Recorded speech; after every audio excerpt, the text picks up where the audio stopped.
So Sabahal Khair students, this is a question from sample paper class 10 term 2 and I will solve more questions as soon as possible. So this is just a question number 1 and it says table shows electronic structure of 4 elements. These are our 4 elements P, Q, R, S. इनमें से पहला question उन्होंने ये पूछा है कि identify which element will form covalent bond with carbon. तो students सबसे पहले ये सोचिए कि कोवेलेंट बॉन्ड की कंडीशन क्या होती है. कोवेलेंट बॉन्ड की कंडीशन ये होती है कि वो किसके साथ बनता है, जो कि इलेक्ट्रोनेगेटिव एलिमेंट हो. कौन सी फेवरेबल कंडीशन होती है कि जो इलेक्ट्रोनेगेटिव एलिमेंट्स होते हैं वो कोवेलेंट बॉन्ड बनाते हैं. अब आप कहेंगे मैम इलेक्ट्रोनेगेटिव एलिमेंट क्या होता है. देखिए इलेक्ट्रोनेगेटिव एलिमेंट जैसे क्लोरीन हो गया, ऑक्सीजन हो गया, है ना. एग्जाम्पल दे रही हूँ. ये इलेक्ट्रोनेगेटिव है. नेगेटिव देखिए इन पे नेगेटिव आया and why it is called is electronegative, क्योंकि ये इलेक्ट्रॉन्स को लेना पसंद करते हैं. They want to take electron, ये इलेक्ट्रॉन को एक्सेप्ट करते हैं. तो इलेक्ट्रोनेगेटिव की डेफिनेशन क्या हुई, those element which can gain electron, जो इलेक्ट्रॉन को गेन करते हैं. कौन सा element, that those element which gain electron. Okay, उसको इलेक्ट्रोनेगेटिव बोलते हैं. उसी में फिर हमारी मोस्ट इलेक्ट्रोनेगेटिव ये सब कंडीशंस आती है. बट इलेक्ट्रोनेगेटिव की डेफिनेशन है तो जैसे क्लोरीन इलेक्ट्रोनेगेटिव है, ये इलेक्ट्रोनेगेटिव है. दूसरा मतलब ऐसे है कंडीशन, बट मैं एक दो बता के just I will move forward. और दूसरी क्या हो सकती है, जिनके आउटर मोस्ट शेल में वैलेंस इलेक्ट्रॉन 5 हो या 6 हो या 7 हो. ये वैलेंस इलेक्ट्रॉन 5 हो, 6 हो, 7 हो, वो इलेक्ट्रोनेगेटिव एलिमेंट ज़्यादा जल्दी वो कोवेलेंट बॉन्ड बनाते हैं. ओके, तो अब हम पहला देखते हैं. पहला क्या है हमारे पास, द फर्स्ट इज P. अब इसमें हमारे पास पहला है 2,6. 2,6 कौन होगा, यानी टोटल इसके कितने एटम्स होंगे, 2, एटॉमिक नंबर होगा 8 और एटॉमिक नंबर 8 किसका होता है, ऑक्सीजन का. क्यू कितना होगा, क्यू है हमारे पास 2, 8 और 1. ये कौन होगा, 2, 8, 8 है, मतलब 8 और 2 10 और 1 11. ये होगा हमारे पास सोडियम. ये एटॉमिक नंबर किसका हो गया, सोडियम का. फिर तीसरा हमारे पास क्या है, R, 2, 8, 7 और ये कितना होता है, 8 और 2 10 17. ये है हमारे पास क्लोरीन. और तीसरा है हमारे पास A, तो 2, 8, 8 यानी 8 और 8 16, 16 को 18, यानी ये हमारे पास हो गया R बॉन्ड. ठीक है. अब स्टूडेंट्स यहाँ पे नोटिस कीजिए कि आपको ये ऑक्सीजन सोडियम ये याद रखने की ज़रूरत नहीं, आपको सिर्फ वैलेंस याद है. देखिए यहाँ पे वैलेंस में 6 है. मैंने अभी कंडीशन बताई कि अगर जो कोवेलेंट बॉन्ड बनाते हैं उनके वैलेंस इलेक्ट्रॉन में 6, 7 या 5 होने चाहिए. तो देखिए 6 है, बिल्कुल है. तो इसका मतलब ये कोवेलेंट बॉन्ड बनाएगा कार्बन के साथ. ये 1 है, नो नो नो, 1 तो वैसे भी लूज करता है, they are electro positive.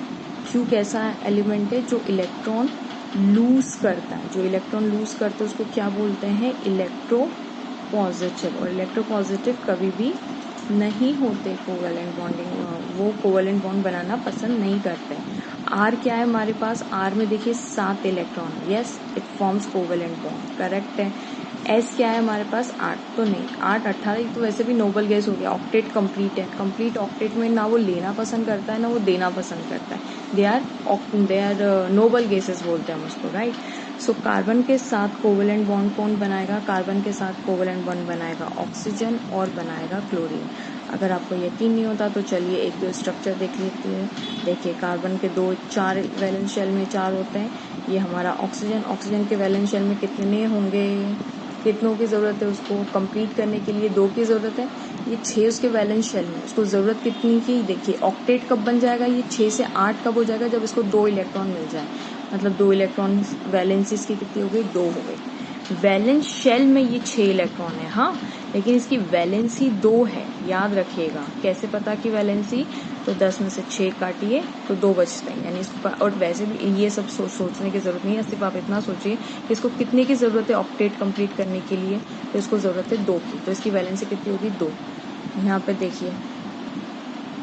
Okay, तो ये बॉन्ड बन गया 1 2 3 4 और ये 1 2 3 4. और हमारा ये कौन सा एलिमेंट बन गया, ये हमारा बन गया CO2, करेक्ट है. Very nice. और हमारे पास क्या बन सकता है? और हमारे पास वैसे तो बहुत सारे हैं, लेकिन एक हम Cl का भी एग्जांपल ले लेते हैं। Cl का एग्जांपल अगर मैं लूँ तो कार्बन के आउटरमोस्ट शेल में कितने होते हैं? 4। क्लोरीन के पास कितने हैं आउटरमोस्ट शेल में? क्लोरीन के पास है 7। यानी इसको 1 इलेक्ट्रॉन की ज़रूरत है अपना ऑक्टेट बनाने में। कितनी ज़रूरत है? 1 इलेक्ट्रॉन की। तो इसकी वैलेंसी कितनी हो गई? 1 वैलेंसी हो गई, ठीक है। तो वैलेंसी कितनी हो गई? 1। यानी इसको खाली 1 इलेक्ट्रॉन अगर मिल जाए तो ये अपना ऑक्टेट कंप्लीट कर सकता है। ये देखिए, ये 1 2 3 एंड 4, यानी कौन बन गया है? CCl4, correct. तो ये था क्वेश्चन नंबर 1 जो हमने सॉल्व किया। Question number 2, carbon reacts with an L, इसी का ही सेकेंड पार्ट है। Carbon reacts with an element in the above table to form several compounds. Reason, give reason. Carbon जो है वो रिएक्ट करता है with an elements in the above table, इनमें से एलिमेंट से ये रिएक्ट करता है to form the various compound, give reason. अरे भैया कार्बन करेगा भी, कार्बन की खासियत ये, क्या खासियत होती है कार्बन की, क्यों वो रिएक्ट कर सकता है इतना अच्छे से? उसकी रीज़न है कार्बन होता है टेट्रावैलेंस। टेट्रावैलेंट मतलब टेट्रावैलेंसी की वजह से। टेट्रावैलेंसी की मतलब ये कार्बन के आउटरमोस्ट शेल में होते हैं 4 इलेक्ट्रॉन, जिसकी वजह से वो बिलीव करता है शेयरिंग में, उसकी शेयरिंग की प्रॉपर्टी होती है। और दूसरी इसमें खासियत क्या होती है? ये कैटेनेशन करता है। What do you mean by catenation? आप लोग, ये लैटिन वर्ड है, कैटन का मतलब होता है, लैटिन वर्ड है ये कैटन, लैटिन वर्ड कैटन होता है, इसका मतलब होता है चेन। अब आप समझिए कि कार्बन सेल्फ चेन बनाता है। क्या बनाता है? ये चेन बनाता है, और सिंपल भाषा में ये चेन बनाता है। आप जानते हैं कार्बन की कितनी लॉन्ग लॉन्ग चेन्स बनती है, तो इस प्रॉपर्टी को बोलते हैं कैटेनेशन। ओके, अब इसमें ये किससे चेन बना सकते हैं? इसमें कार्बन मोनोऑक्साइड हमारे पास हो गया, कार्बन डाइऑक्साइड होता है, कार्बन सब डाइऑक्साइड, ऐसे बहुत सारे जिससे कैटेनेशन मतलब हमारे पास एलिमेंट्स बन सकते हैं ना। So this is the reason that carbon reacts with the elements in the above table to form several compounds. Okay, thanks for watching. मैं क्वेश्चन नंबर 2 बहुत जल्दी अपलोड करूँगी, so please don't forget to share, like and subscribe my channel. Thank you so much.